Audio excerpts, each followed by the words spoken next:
Today we will talk about what is being, how to measure the level of being. Your level of being attracts your life. This applies to an individual as well as a society and humanity as a whole. Whatever may be the aspirations of the society or the individual, events happen out of this level and not out of the blue. Carl Jung called this subconscious. Gurdjieff calls this being. The being includes the state of body, mind, psychology, and cosmology. The sum total decides the fate. Let's go back to the individual. His state of body decides his health. The food he eats, the work he does. The state of mind includes the knowledge and philosophy you have, the ideas and ideology, the memory storage and its contents. The collective philosophy of the population decides the level of the society, and the cosmological factors reflect this collective level of being. For the prevailing state of affairs, we should blame the individual for his misfortunes on his being level, or the collective level of humanity for the humanity as a whole, not fate or God or karma. The present collective level of being is low in the world in general and in India in particular. I say this because I know India better than the world, though I live away from India now for over a decade. Memory occupies an important part of our collective psyche. We have forgotten the past glory, the great leaders, the heritage, the richness of our culture, our great struggles for freedom, and so forth. Instead, what fills our memory today? The politicians, actors, movies, and trivia. Do we love and cherish our work, or do we put up with work as a necessary evil to bring money to maintain ourselves and do other things? What are those other things? Knowledge, travel, romance, or a little bit of all these things? What is the dominant pursuit among these things that we want to do or we do? Or what are the dominant things which impose themselves on our mind and memory? God and religion, spirituality and self-development, morals and codes of conduct, justice and truth? Doubtful. What else? 2 or 3 things come to my mind. Party and personality politics, cinema, sex. I say party politics because even if only politics occupies your mind, it would be good. If it is about good politics, good policies, good governance, impartial approach to politics, it is not that kind of politics. I say party politics because we go by personality cult. Parties of individuals or family politicians. There is no objective politics, purely subjective. If my man does something, I like it. I don't look at his faults. If your man does anything, it is wrong. I don't notice his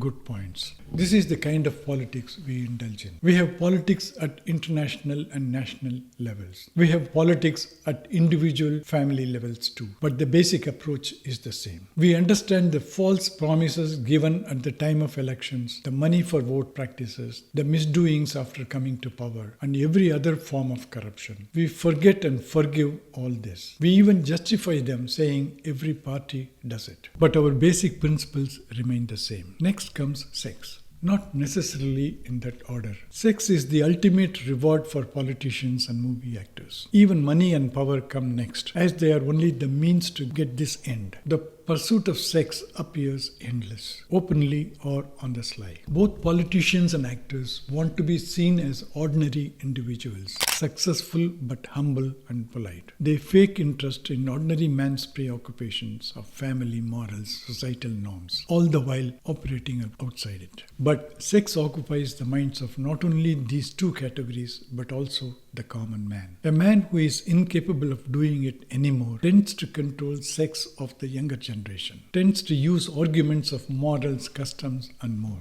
Now come the entertainment and film industries, the most dominant activities of the modern times. Politics is a distant cousin of this industry. What is entertainment? It is touted as a relief from boredom, humdrum of work, etc. The truth is, the world badly needs relief from entertainment to concentrate more on skill development and overall improvement in the levels of being of the community. While active entertainments or sports and other allied activities which still need some kind of skill, acting, though claimed as a skill, is still doubtful. I know actors who don't really know acting hold a sway on masses for decades. What part of you or the society is uplifted on watching good acting? The acts of singing, dancing, laughing, and emoting are the dominant traits of acting, which hardly produce lasting effects on individuals' life or character. The devastating effects of cinema and allied activities are to assault your psyche, mind, and thoughts, drive out everything else other than the images of the actors, their movies, thoughts, actions, their private lives, their histories, and more. Media and multimedia project these trivia of actors, and your eyeballs, mind, and memory are seized. If their grip is short and weak, they get endless supply of the same to keep the grip going. You are interested in knowing what the actor did 30 years ago when filming his blockbuster and what he had for lunch during filming. This is not a temporary trend. I have seen this trend all my life and I have lived long. It only seems to grow. I wonder what creation gains by this. Globalization has enabled selling, sharing, and copying of what little is being produced by way of skills and creativity in any part of the world. The rest of the vast population keeps watching the screen. I wonder what part of evolution is being served by this activity. Thank you.